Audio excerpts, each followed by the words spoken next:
Donc là, le mois de septembre arrive, la rentrée des classes, tout ça, le retour au travail. C'est un petit peu la période pour faire des petits bilans. Donc aujourd'hui, je vous propose un bilan du potager de cette saison estivale. Donc moi, je vous rappelle qu'on est sur le terrain depuis seulement le mois de mars. Donc on l'a tout aménagé depuis le mois de mars. Je vais vous montrer un petit peu l'évolution au fil de la saison. Et je vais vous partager un petit peu mes enseignements, mes leçons, puisque donc il y a eu des réussites, on va voir ça ensemble, mais il y a eu aussi des échecs, il y a des choses qui sont à améliorer pour l'année prochaine. Alors avant de commencer à parler un petit peu de ce qui n'a pas fonctionné, je vais quand même vous donner ce qui a plutôt bien réussi chez nous.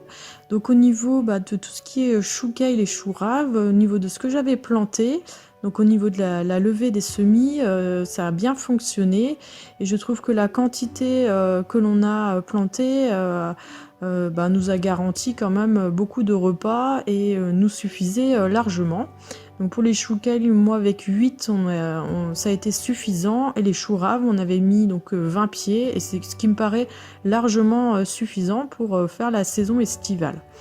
Au niveau des concombres aussi, ça s'est très bien passé. Je suis à plus de 10 kg de concombres. Et j'ai 6 ou 7 plants. Bon, j'ai pas regardé exactement, mais au niveau de la levée aussi des semis, ça s'était très bien passé. Au niveau des courgettes aussi, j'arrive à mon objectif de 40 kg avec mes 7 plants sans problème. Il faut savoir que je les ramasse jeunes, le but n'étant pas de faire des kilos, mais de manger des produits qui ont du goût aussi. Donc là, sur 7 plants, pour nous, c'est largement suffisant. On en a même un peu distribué. Donc voilà, ça vous donne déjà un peu une indication sur le nombre de plants. Donc sinon, pour ce qui n'a pas fonctionné. Alors je me suis rendu compte en fait que j'avais vraiment manqué d'arrosage. J'ai voulu à tout prix économiser l'eau.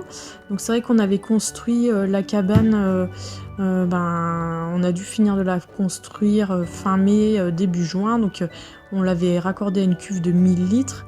Et j'avais très peur qu'il n'y ait pas de pluie durant l'été. Et sauf que nous, au mois d'août, début août en Bretagne, ça a été un temps très pluvieux. Et finalement, ma cuve s'est remplie à ras-bord. Donc j'aurais très bien pu arroser beaucoup plus. De toute façon, là, on va rajouter d'autres cuves. Donc là, on a 2 cuves de 1000 litres. Mais on va peut-être en rajouter une ou deux. Et aussi, donc, on a notre mare à terminer et on va créer d'autres petites mares dans le potager. Donc ça a causé notamment des problèmes de levée des semis et de montée en graines de salade. Ça a été au niveau des salades vraiment pas du tout terrible. Donc bon, ça on fera mieux l'année prochaine, plus arrosé. Sinon, au niveau de la serre aussi, je me suis rendu compte que j'avais rapproché beaucoup trop mes plants. Le problème, c'est qu'au niveau des tomates, ça s'est plutôt bien passé, mais les aubergines et les poivrons, j'avais réussi donc à faire lever simplement 2 plants de chaque variété et ils ont totalement végété. Pourtant, la serre avait été, il y avait eu un apport en compost assez conséquent parce que j'ai une très mauvaise terre à la maison. Et donc je pense que ça vient vraiment le fait que la tomate ait tout pompé ce qu'il y avait dans le sol. Donc pour en venir à la tomate, vous allez voir un petit peu les images avec la tomate russe rose. Donc je vais garder cette variété parce que j'ai réussi à avoir enfin des grosses tomates mûres. Je trouve qu'elle est intéressante, gustativement elle est pas mal. Et puis c'est fait des tomates d'environ 250 grammes. Et les tomates glaciers et Quimper, je vais les garder aussi pour l'année prochaine.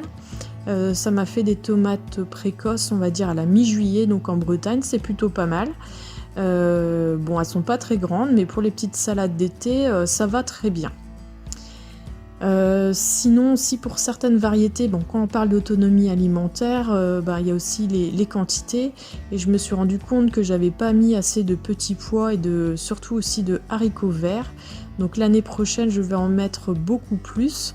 En gros j'avais fait 2 lignes de 10 mètres et ça me semble vraiment très insuffisant. Ils ont eu du mal à pousser aussi, à grimper parce que j'avais pas mal de variétés grimpantes. Et je pense que le manque d'eau aussi a joué dans le développement de la plante. Donc ça, on va améliorer, on va augmenter un petit peu la quantité de ces plantations-là l'année prochaine. Aussi, je vais m'accorder du temps pour rechercher des variétés aussi adaptées à notre climat ici. Je me rends bien compte au niveau des tomates, par exemple, c'est flagrant. Pour nous, c'est essentiel d'avoir des tomates précoces. D'ailleurs, certaines avaient poussé en extérieur, donc je vais vous mettre la petite vidéo. Bon, elles se sont fait complètement dévorer, mais ça veut dire que la tomate russe rose pousse très bien, peut très bien pousser en extérieur en Bretagne. Il y a juste eu des attaques aussi de certains insectes, hein, là les dorifores. Bon, j'ai eu pas mal d'attaques, mais bon, sur une première année, je dois dire que c'est pas si mal. Avec le ramassage manuel, on va dire, des limaces, j'arrive à peu près à limiter les dégâts. Sinon, ce que je voudrais faire aussi l'année prochaine, c'est ajouter plus de fleurs. Alors, j'avais loupé un petit peu mes semis de fleurs. J'ai quelques variétés de fleurs à sécher qui sont en train d'arriver là. Bon, après, j'avais été un peu timide sur les roses d'Inde. Je vais faire beaucoup plus de plants l'année prochaine, tant pour attirer les pollinisateurs que pour aussi avoir un côté esthétique dans le jardin. Je trouve que c'est important, c'est agréable. Un petit coucou à 4G qui a un très beau jardin. Vous pouvez aller voir sa chaîne avec de magnifiques fleurs. Sinon, je ferai aussi une vidéo spéciale sur tout ce qui est courge, parce que là, ça va être l'abondance, hein, ça va être vraiment une année exceptionnelle où j'ai testé énormément de courges différentes, hein. Vous pouvez voir un petit peu sur la vidéo. Donc ça, j'en parlerai. Je vais attendre de pouvoir les ramasser. Bon, l'oïdium a fait son arrivée. Moi, j'attends vraiment la dernière minute pour pouvoir les ramasser. Sur ce, j'espère vous avoir apporté quelques informations, que ça puisse aussi vous servir. Bon, j'imagine que dans d'autres régions, on n'a pas forcément les mêmes leçons à retenir aussi avec toute la canicule que vous avez eue dans le nord, même dans le sud. Donc sur ce, moi je vous dis à très vite et puis je vous souhaite à tous un bon jardinage.